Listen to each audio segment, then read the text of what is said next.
नमस्कार, मैं हूं हरिओम वीर और आप देख रहे हैं बेबाक हिंदुस्तान। बद्रीलाल धाकड़ हमारे साथ मौजूद हैं। आइए हम इनसे चर्चा करते। इन दिनों कहीं ना कहीं कांग्रेस पार्टी सिमटती जा रही है, लगातार सिमट रही है, लेकिन ऐसे चुनाव के मौके पर आकर कहीं ना कहीं चेहरे बदल देना या जो जिला स्तर चेहरा है आपका एक तरह से वो बदल देना कांग्रेस पार्टी के लिए घातक साबित हो सकता है, या किस तरीके से आप इसको देखते हैं? देखो, कांग्रेस का जो स्थान है इस देश के अंदर वो आज़ादी से लेकर के अब तक सर्वोच्च रहा है, क्योंकि कांग्रेस ही है जिसने अपना खून दे करके, अपनी कुर्बानियां दे करके इस देश का निर्माण किया है, और वो ही इस देश के जनता के लिए अपनी योजनाएं बना सकती है। ये जो चंद दिनों के लिए कुछ सत्ता के लालची लोग झूठे वादे और झूठे प्रचार कर करके सत्ता पे काबिज हो गए हैं ना, इन लोगों से देश नहीं चलने वाला है। ये देश के अंदर नफरत फैला रहे हैं, और देश प्यार से चल सकता है, नफरत से नहीं चल सकता है। पार्टी का स्थान कभी कमजोर नहीं हो सकता है। आपने जो क्वेश्चन किया है, हम आपके मीडिया के माध्यम से ये पूरा संदेश देना चाहेंगे कि कांग्रेस के रहते हुए जब तक कांग्रेस इस देश के अंदर है तब तक ये देश सुरक्षित है। लेकिन जो विपक्ष की भूमिका होती है वो एक दमदार छवि होती है उसकी, या फिर वो विपक्ष में हर तरह से देश भर के तमाम मुद्दों के खिलाफ जो देश हित में नहीं है उनके खिलाफ आवाज़ बुलंद करती है। लेकिन कहीं ना कहीं ऐसे ऐसे हालात हो गए हैं कि एक तरफा सरकार की जो एक तरफा उसका जो चल रहा है, लेकिन वो कांग्रेस पार्टी अपने जो दमखम कहीं ना कहीं दिखा नहीं पा रही है। देखो, कांग्रेस बहुत सशक्त पार्टी है। उसका जो विपक्षी की भूमिका का जो रोल है, कांग्रेस इतनी स्ट्रांग है क्योंकि वो सत्य पर आधारित है, और भारतीय जनता पार्टी पूरी तरह जुमले और झूठ के आधार पर अपनी राजनीति चला रही है। और सत्य इतना पावरफुल होता है कि हजारों के बीच में भी अकेला पावरफुल दिखता है।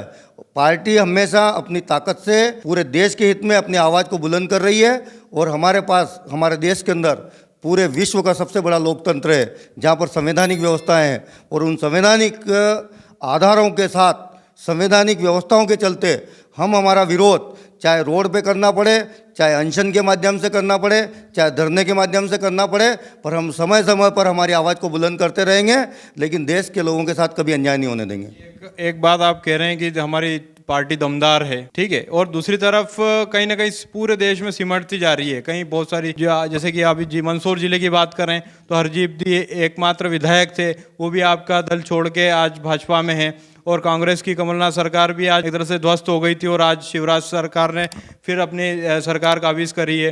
तो इस पर आप क्या कहेंगे? दमदार हैं तो फिर ये सिमट क्यों रहे हैं?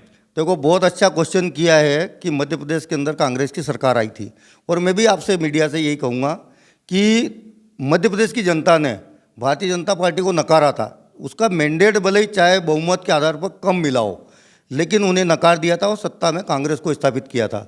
लेकिन भारतीय जनता पार्टी जो संविधान और लोकतंत्र में विश्वास ही नहीं रखती है, उसने अपने धन बल के आधार पर चुनी हुई सरकार को पैसों के दम पर हमारे चुने हुए प्रतिनिधियों को खरीदा गया, उन्हें डराया गया, उन्हें धमकाया गया।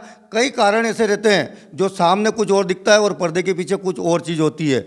उन्हीं कारणों के चलते अल्पमत में बनी हुई सरकार थोड़े से हमारे विधायकों को तोड़ करके धन बल के आधार पर चुनी हुई सरकार को गिराने का काम किया गया है। ये हमारे लोकतंत्र के लिए सबसे शर्मनाक बात है। जब लोकतंत्र ही देश के अंदर नहीं रहेगा तब हमारा प्रजातंत्र कहाँ स्थापित होगा? अभी आपने कहा कि हम हर तरह से आम लोगों के साथ खड़े हैं, देश की जनता के साथ खड़े हैं, लेकिन आप कह रहे हैं कि महंगाई या आज का जो मुद्दा है, दूसरा ये देख लो बेरोजगारी, ये तमाम मुद्दे कांग्रेस इतनी महत्वपूर्ण भूमिका विरोध या फिर विपक्ष की भूमिका में मजबूत कहीं दिखाई नहीं दे रही है, तो उस पर क्या कहें? देखो, इस बारे में ये जो क्वेश्चन जो हमसे किया है, ये क्वेश्चन वाकई में होना चाहिए भारतीय जनता पार्टी के लीडरों से, क्योंकि भारतीय जनता पार्टी कांग्रेस विपक्ष की भूमिका में कहीं ना कहीं कि वो महंगाई बढ़ाते जा रहे हैं, लेकिन आप कांग्रेस पार्टी, आप विपक्ष में हैं, तो आपको उसकी खिलाफत कहीं ना कहीं करना चाहिए, वो आप नहीं कर पा रहे हैं। मैं वही जवाब देने जा रहा हूँ कि आप 2012 से पहले भारतीय जनता पार्टी के जो सर्वोच्च शिखर पर बैठे हुए लीडर है,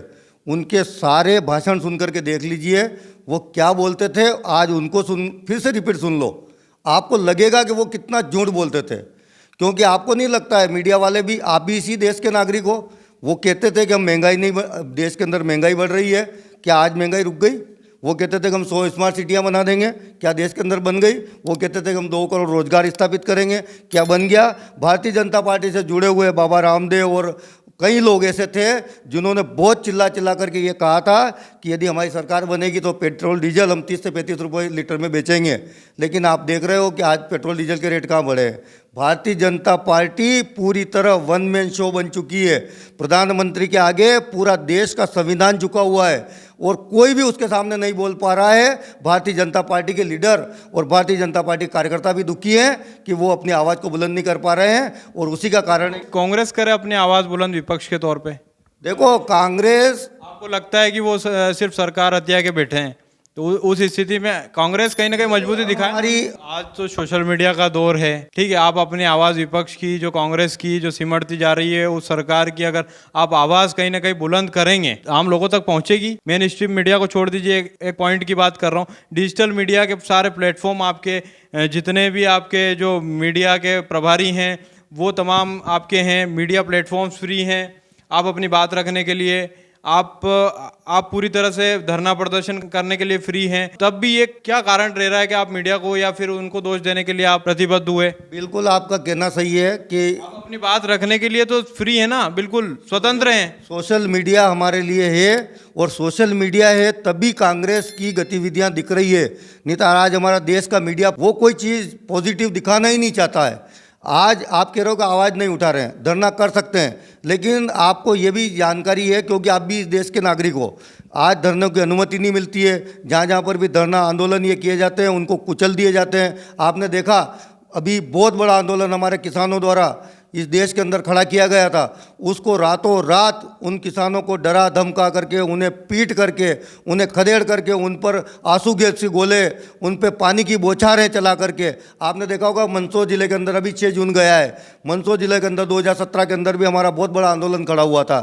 तब हमारे किसानों को गोलियों से भून करके उस आंदोलन को रोकना, क्या देश के अंदर जनता अपने अधिकारों की आवाज़ नहीं उठा सकती है? लेकिन आज मीडिया इस स्तर पे पहुंच गया है कि जो भी आवाज़ सत्ता के अगेंस्ट अधिकारों के लिए उठती है उसे कुचलने का काम किया जाता है। ये हमारी देश की लोकतांत्रिक सरकार नहीं है, ये तानाशाही सरकार है। ये थे हमारे साथ बद्रीलाल धाकड़ जिनसे हमने चर्चा की। तो बहुत बहुत शुक्रिया, ये वीडियो देखने के लिए बहुत बहुत धन्यवाद।